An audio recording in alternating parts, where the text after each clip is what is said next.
Hola, buenas tardes, bienvenidos, bienvenidas al podcast Mindset, un lugar para conversar acerca de cómo la mente y las emociones impactan en nuestro deporte, en nuestra vida profesional, en la música. Hemos tenido también acá algunos estudiantes de música. Y junto con dar la bienvenida también saludamos a Mapu, bebida energética elaborada con lo mejor de nuestra tierra, acá de la zona del Maule, que también nos acompaña de aquí en adelante. Tenemos hoy día un invitado distinto, un deporte no tan conocido, a propósito ahora que estamos en los Juegos Olímpicos. Me imagino que no es deporte olímpico, ¿no? No, pero vaya vamos. Así que bueno, bienvenido Francisco Rego, estudiante de arquitectura, ya casi terminando, ¿no? Claro, ya es la última etapa, a puertas de salir ya y aprovechar el tiempo libre. Mira qué bien. Bueno, Francisco practica longboard, que es descenso en una tabla de skate. Me imagino que una tabla distinta como a la típica. Hay como varios tipos de tabla, ¿no? Claro, el longboard es como un skate, pero en formato más grande, rueda más grande, ejes. La tabla también tiene otras dimensiones y está hecha para tomar velocidad, es para tirarse cerro abajo. Bueno, entre tantas disciplinas del longboard también. Ah, tiene más de una. Claro, hay muchas disciplinas que son como más dancing, que es como bailar sobre la tabla, otras que son para moverse por ahí por la ciudad, otras que es freeride, que son como derrapes también a alta velocidad, y ya el descenso neto también, que es el descender en el menor tiempo posible. Perfecto.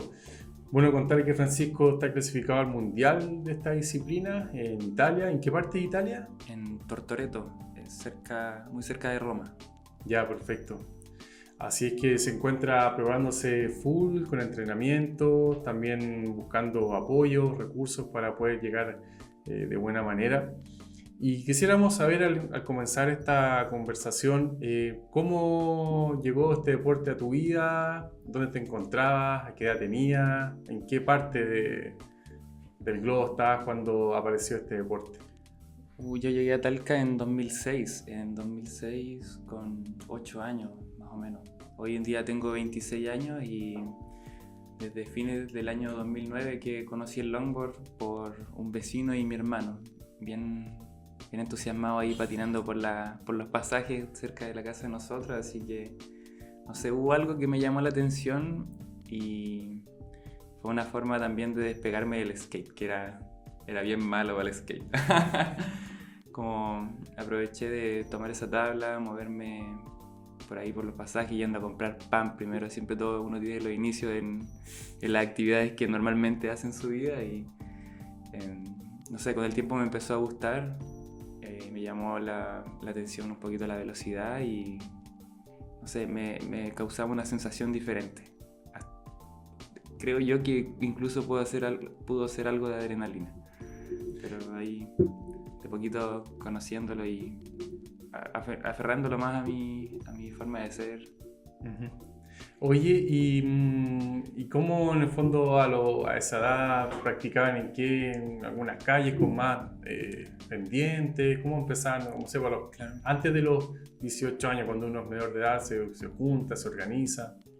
Bueno, en ese entonces yo era el más pequeño aquí es que como es un deporte que igual es más o menos caro en el equipamiento, en ese entonces era difícil comprar los productos, el equipamiento necesario, tablas, ruedas, además que había poco en Chile en ese entonces.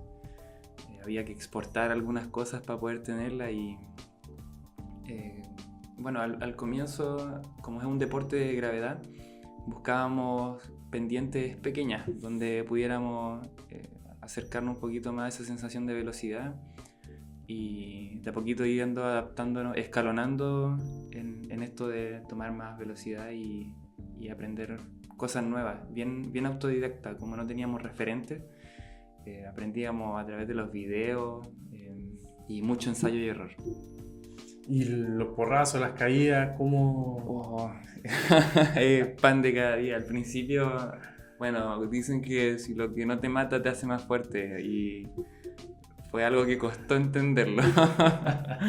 Harta caída, harta frutilla, como le decimos nosotros, cuando nos caemos, y esos raspones que quedan marcados ahí en la piel, quedan con puntitos, nosotros acostumbramos a decirle frutilla, y bueno, aprender a también ser su propio médico. Nos cuidábamos y salíamos a patinar en grupo. Ya. ¿Y alguna lesión más importante, alguna quebradura, clavícula, como en el ciclismo, cosas un poco más mayores o no? Sí, o sea, fracturas, tobillo, me he sacado el hombro varias veces, desgarro. Por desgracia también al principio, como éramos más novatos, tuve un accidente con un vehículo también, y bueno, de eso aprendí mucho también, y a tomar con otra responsabilidad en mi vida también. O sea, no solo al estar sobre una tabla, sino que a entender un poquito, a poner los pies en la tierra y darse cuenta que no somos de goma, y que cualquier cosa puede afectarnos, o sea, hasta ser muy grave. Yo agradezco el día de hoy no tener ningún fierro ni una operación dentro del cuerpo, y me he cuidado mucho también por lo mismo. Oye, y me contabas antes de comenzar el capítulo que tú estudias, y te preguntaba cómo es la pista del mundial. Me decía que primero, obviamente a distancia, la idea es poder conocer la altura, la altimetría, las curvas. Claro. ¿Cómo es cuando tienes la posibilidad de ir presencialmente los días previos, las semanas previos? ¿Qué realizas como conocimiento, como apropiación del lugar? En un comienzo, bueno, nadie me enseñó a hacer un análisis de una pista. Es más, al principio uno llegaba, aprovechaba las 3-4 pruebas de pistas que tenemos antes de competir, y ahí buscar conocerlas.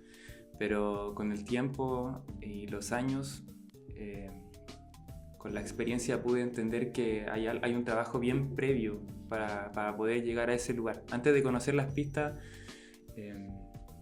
yo hago como análisis por Google Earth, veo cómo son en general las figuras de la autopista en las que se hacen los campeonatos.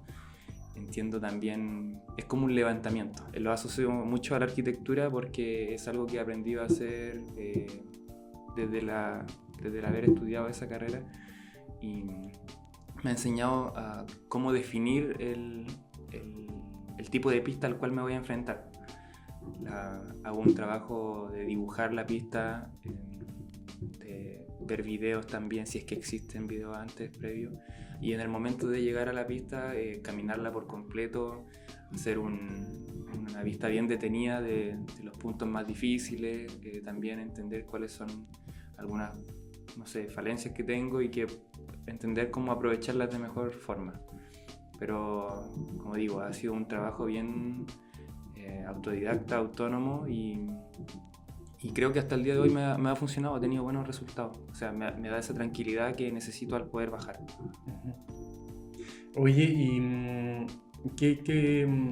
mientras vas caminando en la pista, ¿qué vas pensando? ¿En qué momento defines tu estrategia de competencia? Porque al caminar, rápidamente tu mente va a cómo será pasar por este lugar a X velocidad, después de esta recta, después de esta curva.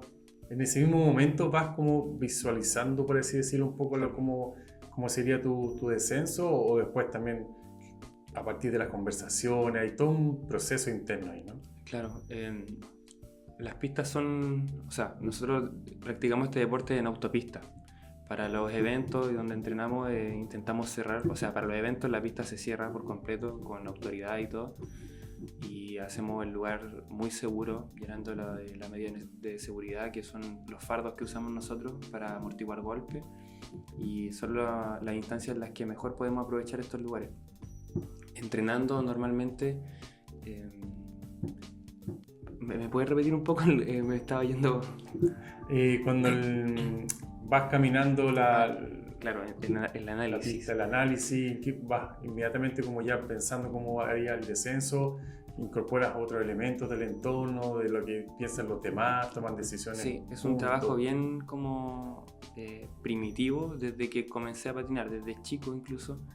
Es el saber adaptarme al lugar en el que estoy, o al problema al que me estoy enfrentando. la velocidad es un factor que agrava todo. O sea, no es lo mismo pasar una curva a 30 km por hora que a 60 o 100 km por hora. Por ende, uno va adaptando sus movimientos, entendiendo de mejor forma la coreografía que uno va haciendo al bajar. Como es un deporte de gravedad, la idea es bajar lo más fluidamente posible. No tener evitar ese roce con el viento y, no sé, intentar ser una flecha. Lo que me ha ayudado el caminar es entender dónde quiero estar, en qué momento de la pista, y es una visualización previa que hago para el momento en que me toque. Como estamos hablando de bajar a alta velocidad, es muy poco el tiempo que se tiene para pensar. Incluso yo sigo creyendo que lo que nos pasa al bajar son reacciones. O sea, tener una persona al lado y enfrentarse a una curva, como bajamos de a 4 a 6 personas, eso agrava todo. O sea, son menos instantes los que uno tiene, sino que ahí... Porque van juntos, es decir, quizás si yo tomo la punta me distancio, pero al principio Claro. van un buen rato juntos. No, y llega un momento en el que la cuesta se baja en grupo, o sea, de a 4 personas bajando toda la autopista o hay que buscar dónde meterse para llegar a tomar la punta. Es súper complicado. Y como un deporte individual no están permitidos los contactos. O sea, hay que ser un galgo ahí. Mira qué bien. Oye, y bueno, acá tenemos un tablero emocional que registra emociones con energía, emociones agradables, desagradables, mucha energía, baja energía. Y en rojo, como te comentaba, igual que en la película Intensamente, está ahí la ira, el miedo. ¿Por qué emociones sientes tú que has transitado, o cuáles emociones son las que, por ejemplo, antes de partir, no sé, pues más bien estoy en esta emoción, durante el descenso paso a esta otra, vuelvo a esta otra, al finalizar me imagino que sientes alegría, satisfacción, orgullo, pero antes de llegar a la meta, como en el descenso, si es que puedes reconocer a esa velocidad? O sea, yo creo que, claro, o sea, son colores, pero todos estos años patinando, lo veo como si fueran años, no sé. Rojo, la cierta cantidad, o sea, los primeros 4 años sentía, no sé, un temor, sentía angustia, un shock también. Luego, no sé, pasé por también el momento de sentirme solitario. Siento que iba pasando por colores a medida que iba pasando el tiempo. Ya, hoy en día puedo sentirme más tranquilo, entender que la carrera es en el momento preciso en el que te toca correr nomás, que antes, el momento previo, hay que saber mantener la calma, respirar profundo y entender que la energía hay que aprovecharla en el momento en que te toca competir. Antes todos somos amigos, o sea, bueno, en todo momento todos lo somos, pero llega un momento en la partida en que tienes que entender que por muy amigo que esté al lado la persona, es tu rival en la carrera, y no por eso tiene que ser algo malo, sino que tienes que saber ganarle con tu estrategia y tomando mejores decisiones. ¿Y cómo se sortean los 4 que van o los 6? Se hacen clasificatorias. Hay eventos en los que se hacen tomas de tiempo, que eso arma como una tabla de clasificatoria. Hay otros eventos en los que se hacen carreras grupales y que van por puntuaciones formando la tabla. Y ya para el otro día, que son las eliminatorias y donde ya se están haciendo como las carreras más definitivas, al principio, si tuviste un buen tiempo en las clasificatorias, te puede tocar con las personas que tuvieron peor tiempo, así que vas avanzando ahí en las carreras escalonando. Es bueno tener una buena clasificación. Y no sé, hasta que llegas a las carreras más definitivas, que son octavos de final, cuartos de final y idealmente la final. ¿Y cómo funciona el tema de los roces, reglamento, árbitro? Porque claro, uno dice, vamos todos en buena lid, pero de repente alguien se equivoca, toma mal una curva, bota a alguien, esa persona, no sé, ojalá no le pase nada, pero si no, la competencia sigue y después se revisan esas situaciones. Las pistas suelen tener entre 2 kilómetros a 3 kilómetros. Hay pistas que son más largas y a lo largo de toda la pista hay jueces de curva. Vale. Existen distintos jueces que ante cualquier contacto o roce que no esté reglamentado es una falta, se sanciona, pero de todos modos nosotros tenemos un reglamento interno en donde entendemos que como es un deporte individual no tiene que haber contacto. La idea es poder rebasar al rival de la manera más limpia, porque también vamos a velocidades que van sobre los 60 km por hora y un golpe a 40 km por hora ya puede ser incluso la muerte. Así que hay que ser bien cuidadoso con eso y entender que la carrera es una forma limpia de poder llegar abajo, es la idea. O sea, en todo momento todos somos camaradas, así que nos cuidamos entre todos. Uh-huh. Y te quería preguntar con respecto a la mentalidad que tú consideras que ha ido desarrollando en este deporte, así como a nivel de emociones han ido cambiando. Quizás cuando más pequeño estabas mucho más en la emoción del miedo, el temor, y ahora más la tranquilidad. ¿Hay pensamientos, creencias que tú también sientes que han ido cambiando? Sí, mucho. Al principio, antes de que me tocara estar en la línea de partida, antes que me llamaran a mí por mi número, me pasaba mucho que sentía un cansancio extremo, al punto en que me daba mucho sueño, sentía que lo único que quería era sentarme y dormir. Y cuando ya me llamaban y me paraba, ahí era recién cuando sentía que me podía activar. Pero era un estrés que no sabía controlar. Con el tiempo entendí que el estrés y esa sensación en parte es una energía y una fuerza que se puede usar a favor. Entendí que los momentos en los que tengo que aprovechar esa fuerza es cuando me toca correr. Esa energía es mucha energía, por así decirlo, es muy fuerte y también puede ser un impulso a la hora de correr. Es como, no sé, hay muchos animes que incluso muestran eso, que yo he ido viendo en el tiempo, pero entendí que para poder ganar hay que tener una estrategia, o sea, uno tiene que pensar mucho de antes. Las personas que ganan, creo yo, son las que tienen una estrategia previa al momento de correr. Yo quiero estar en este lugar, en esta posición, en esta curva, pasarla de tal forma y tener decisiones bien concretas que te ayuden a no salirte de la idea de adelantar, de saber cómo posicionarte. Este es un deporte en el que hay que buscar siempre la punta, o sea, y saber dónde estar, así que es como un ajedrez, pero a alta velocidad. Y en ese sentido, no sé si puedes comentar alguna estrategia que hayas usado o tienes como un tipo de estrategia que en general intentas buscar. No sé, pues, por ejemplo, en otros deportes, algunos que si no son tan explosivos en la salida, más bien se colocan a rueda y después van pasando. Claro, aquí pasa... El longboard en sí, como son carreras en poco tiempo, la idea es poder descender en el menor tiempo posible, es que uno parte dando el 100%, o sea... a tope, como se dice. Claro, o sea, la mentalidad y la respiración es muy importante a la hora de hacer una partida, saber tener explosividad. Y ahí entra eso de ese estrés, o sea, de controlar ese estrés a favor y saber cómo expulsarlo. Es como los galgos, creo yo, o sea...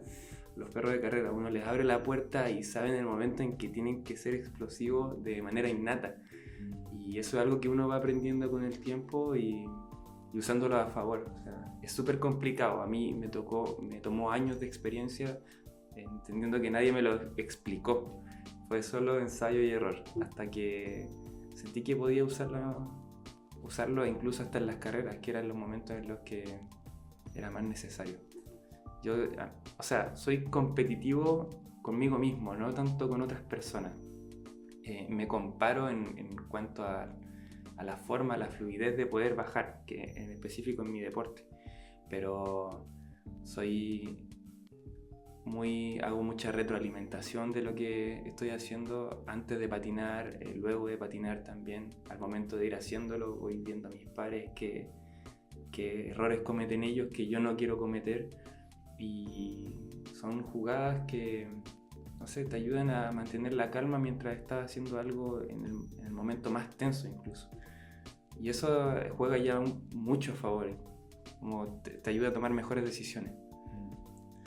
Sí, mira, al escucharte me acordé de un documental que apareció en Netflix que se llama Sprinter, que es sobre los velocistas más rápidos del mundo, los que corren 100 metros planos. Son pura explosión. Es decir, en 100 metros, menos de 10 segundos, todos están en los 9 segundos. Entre 9 y 10 segundos, están ahí, 9, 3, 9, 6, 9, 8, 9 segundos, 9, 9. No es nada. Entonces, claro, es una mentalidad muy particular, así que quizás en un momento le voy a echar una mirada. Y lo otro que al escucharte también, encontré interesante cómo en el fondo a través del tiempo y del autoaprendizaje autodidacta, porque no es que hayan profesores de longboard en Chile, quizá la gente que lleva más años le enseña a los más pequeños. ¿Ustedes hoy están como continuamente enseñándole a otros o todavía no están como en esa etapa? En lo personal yo me preocupo mucho de enseñar, o sea, todo lo que sé siempre busco compartirlo, incluso hasta, por así decirlo, a mis rivales y oponentes. O sea, antes de correr me ha pasado mucho con amigos que hacemos un análisis juntos. O sea, yo puedo ser egoísta en parte y poner mi estrategia y todo, pero para mí el que gana es en el que momento preciso tomó las mejores decisiones y pudo llegar adelante. O sea, antes de eso son tan solo palabras. Así que, no sé, porque puedo comentarle yo también a un amigo o a algún rival una estrategia o algo así, pero no quiere decir que él exactamente vaya a poder hacerla igual o tal cual como la pienso yo. Por eso me gusta competir, porque es el momento en el que uno da el todo de sí mismo. Y ahí realmente el que gana es el que tomó la mejor decisión y lo hizo, no sé, a veces más amigo de la tranquilidad y todo. Hay que saber ser sereno en ese aspecto, creo yo. Mira, interesante como el tema de la serenidad, porque justamente una de las herramientas que se trabajan en psicología deportiva es la activación, y la activación tanto de subir la energía como de bajar la energía. Entonces pareciera ser que no siempre hay que estar tan energizado, como por así decirlo, para tomar las mejores decisiones. Y ahora viendo los Juegos Olímpicos, estoy viendo las competencias de surf, como están sentados en las tablas esperando la ola, y es con tiempo. Tienen media hora el que hace más puntaje. Y otros me mostraban una dupla, porque están al lado, los dos, claro. Viene la ola y el que la toma primero baja y así están. Y en un momento están como a un punto de diferencia. Y un brasileño, no me acuerdo, o un peruano, toma la ola, no le va bien, y después mira y la que venía atrás era mejor que la que había tomado. Entonces los comentaristas era como debían haber esperado la ola siguiente. Entonces uno dice, claro, hay un tema que no es fácil de manejar, sobre todo en un deporte con una velocidad tan alta, donde la posibilidad de sufrir un accidente importante está ahí, está muy cerca. Y eso te voy a preguntar, ¿y la ropa tiene algo de protección? Sí, nosotros usamos un traje completo de cuero a medida, que tiene protecciones internas, codera, hombrera, rodillera. Está protegido por todos lados, además de este casco integral que está hecho como con la figura aerodinámica de la postura en la que bajamos, guantes, pero la diferencia es que nosotros no tenemos fijaciones a la tabla. Nosotros estamos parados sobre la lija con zapatillas de skater presionando para no salir.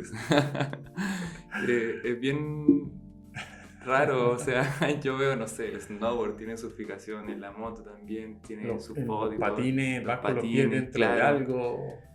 Pero no, en el caso de nosotros también necesitas esa movilidad, saber tener esa fluidez con los pies, con el cuerpo. Como decía, es una coreografía. Nos pasó en un campeonato que una señora se subió al escenario, que era de una municipalidad allá de Cartagena, si no me equivoco. Y hubo un comentario que me llamó mucho la atención, que ella decía: yo no había visto nunca a este deporte o gente patinando, pero los veía pasar y veía como puras bailarinas, puras personas como danzando, y entendí que nosotros hacemos una coreografía bien fluida como a favor del viento y todo, y no son como movimientos bruscos. O sea, hay que saber fluir tanto con la pendiente, con el clima. O sea, nosotros patinamos con mucho sol o mucha lluvia o ante cualquier clima, y no sé, el cuerpo tiene que ser muy amigo de la tabla y buscar esa conexión para poder, entre los dos, poder llegar abajo. O sea, es la única herramienta que tenemos para descender. Y es difícil de controlar con el tiempo, nomás se puede uno ya entenderlo, pero es complicado. Porque freno, posibilidad de frenar tienen, o de Claro. disminuir la velocidad con el cuerpo, ¿cómo van manejando un poco eso? Como trabajamos con el aire, o sea, nosotros buscamos hacernos lo más pequeño posible, que una postura más o menos agachado, una rodilla atrás de la otra, en una postura aerodinámica, pero al pararnos ya somos un bulto más grande y eso es como un paracaídas, o sea, usamos el viento a nuestro favor, además de derrapar, o sea, drift como los autos igual, cruzamos las tablas, llevamos unas placas en los guantes que nos ayudan a deslizarnos en el piso a la velocidad que sea y eso, ahí cruzando la tabla, gastando ruedas. Van frenando. Claro, o sea, pero los frenos son de entre 10 a 30 metros, dependiendo de la velocidad. Los entrenamientos, claro, me quedé pensando en la lluvia. Con lluvia también. Sí, o sea, aquí en Talca incluso tenemos ese clima bien mediterráneo que cuando llueve, llueve. Acá hay harta agua, bien torrencial y el calor, cuando es verano hay mucho calor. O sea, no se suele entrenar mucho con lluvia, pero es más, yo practico eso especialmente para usarlo a mi favor. Hay veces que está uno en un campeonato, puede que un día te toque sol, o sea, las ruedas se agarran de cierta forma, pero al otro día la lluvia hace que todo se deslice. Y estar preparado para cualquier situación, o sea, nosotros le hacemos como unos surcos a las ruedas con tal de tener más líneas de contacto y eso le da más agarre, como las líneas de los autos, de las ruedas de los autos. Eso nos ayuda a hacer como a darle más bordes a las ruedas con tal de que se puedan aferrar.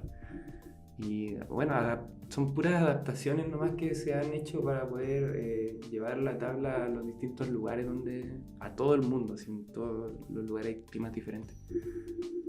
Oye, y con respecto al cuerpo, me deja llamar la atención como la conciencia corporal, el conocimiento, el centro de gravedad que está en la cabeza y las caderas. ¿Cuánto y cómo cada uno va ocupando su cuerpo justamente para lograr el objetivo que es llegar primero? Es decir, por ejemplo, tú por tus características dices, esta bajada tengo que correr de esta manera, en esta otra quizá un poco distinto, porque por mi peso, por mi manera de tomar velocidad. ¿Cómo lo vas usando? Como dependemos de la pendiente, hay como un peso más o menos ideal, óptimo, una altura más o menos óptima, pero también entra mucho la técnica. Hay algunos que son más buenos en técnicas, pero quizás su fisionomía no les acompaña mucho. Hay otros que sí son, no sé, personas de 1,80 m, pesando 85 kilos, más o menos, que es como una medida ideal. Y no sé, le falta más técnica, quizás varía mucho, cada persona es diferente al ir descendiendo. Eso es lo bueno también, que el deporte es abierto a que todos tienen las mismas posibilidades también de poder ganar. Y eso lo hace difícil. Claro, porque no hay como ventaja comparativa. Hay ciertos deportes donde las personas más livianas tienen más posibilidades, o las con mayor fuerza, resistencia. Ahí entra la estrategia. Ahí entra la estrategia. Si yo soy más liviano y me toca contra una persona que es más grande, nos ponemos detrás usando como ese vacío, el rebufo que se llama. Draft le llamamos nosotros. La rueda en ciclismo, dicen, claro. el drafting. Lo mismo, y aprovechamos ese vacío. Por eso uno tiene que saber y ser bien estratégico para adelantar, saber en qué momento hacerlo, porque no sé, si adelanto ahora muy al inicio, sé que otra persona con más peso me puede adelantar y me va a costar pillarlo. Pero en cambio, si parto atrás de esa persona todo el rato hasta que pueda adelantarlo cerca a la meta, también puedo ganar solo usando una buena estrategia. Así que entra mucho eso que decía yo del ajedrez, creo yo. Es un tablero de ajedrez el ir bajando y entra también el análisis de lo que hablábamos antes. Es algo que he ido aprendiendo con los años también, desafiándome a mí mismo ya, a confiar en el que puedo ser la persona que va adelante y desafiando mis propios límites. ¿Y cuáles han sido como esos límites, sientes tú, que ha ido superando o empujando? Bueno, como decía, adelantar ya es un desafío bien, bien grande. O sea, ahí varía ya también la velocidad a la que uno lo haga. El tener esa mentalidad de ir adelante es algo que diferencia a muchos corredores. Y es algo que quise ir adaptando o metiendo dentro de mi forma de correr. O sea, hay muchos competidores con los que ya he estado y me doy cuenta la estrategia que tienen ellos, algunos de irse atrás hasta que vean la posibilidad de adelantar, otros que mantenerse en el grupo, otros que son más desafiantes, que buscan ir adelante en la punta todo el rato. Y no sé, es donde uno quiera posicionarse en la carrera, es que el puesto que te va a dar también. Y con respecto al mundial, ¿cuáles son tus expectativas? ¿Qué te gustaría lograr por allá? Mi expectativa, o sea, soy bien realista entre lo que vengo preparándome, comparándolo con los resultados que quiero obtener. O sea, si no me he preparado de buena manera, no puedo esperar tener un buen lugar o un primer lugar, por ejemplo. Pero desde el mundial pasado, estos 2 años, he hecho un trabajo bien personal que he ido poniendo en práctica en todas estas carreras que he tenido hasta el día de hoy. Y es que me llevo mucha fe al momento de adelantar, al momento de tomar ese tipo de decisiones, como sea quien sea que tenga al frente, por muy conocida que sea esa persona también. En este caso, en los eventos mundiales te toca correr con los mejores de cada país, o sea, se seleccionan 6 competidores por país y en total en la lista somos más de 200, o sea, por ahí cerca de 200 en el momento en que nos toca llegar al mundial. O sea, no sabes con quién te va a tocar de todos ellos y además que todos ellos son los mejores de sus países. O sea, antes de llegar ya es difícil. Al momento de estar allá, mi estrategia es confiar en lo que vengo haciendo previo. Descanso mucho en la preparación que tuve antes, el levantarme temprano, el entrenar, el ir a estos lugares y entrenar con mis amigos, en donde buscamos esa rivalidad también en la pista con mis amigos bien cercanos. Y nos ayuda a anticiparnos a situaciones que son de harto estrés, que se llevan a cabo en las mismas carreras.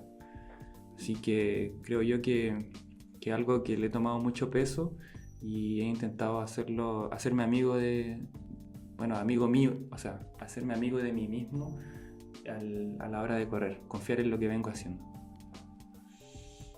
Oye, ¿y tu familia qué opina de esto? ¿Cuál ha sido su rol en este proceso, en este deporte? Bueno, mi familia, yo agradezco tan solo el hecho de que me permitieran patinar. Siendo tan chico a esa edad, viendo que tenía caídas y accidentes de vez en cuando, es re fácil que te digan, vende la tabla. Es más, una vez recuerdo bien yo que me lo dijeron en la casa porque vimos el accidente que terminó siendo fatal de un joven en ese entonces, el año 2010. Pero, no sé, les pude dar a entender que lo que estaba practicando lo hacía con responsabilidad por sobre todo. Y que si lo hacía era porque era algo que me llenaba a mí. Y lo lograron entender mis papás al día de hoy, mi hermano, me apoyan mucho, mi familia en general. Son un apoyo muy importante.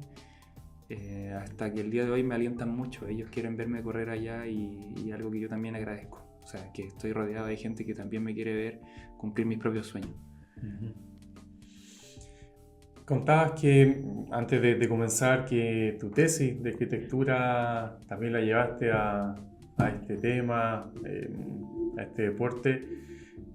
¿Cómo y de qué manera se han ido entrelazando el deporte, tu profesión, la profesión del deporte? Cuando tú hablas de levantar, es una palabra, claro, propia de la arquitectura o de otras disciplinas. ¿Cómo se han ido como estos vasos comunicantes, por así decirlo, conectando? Yo,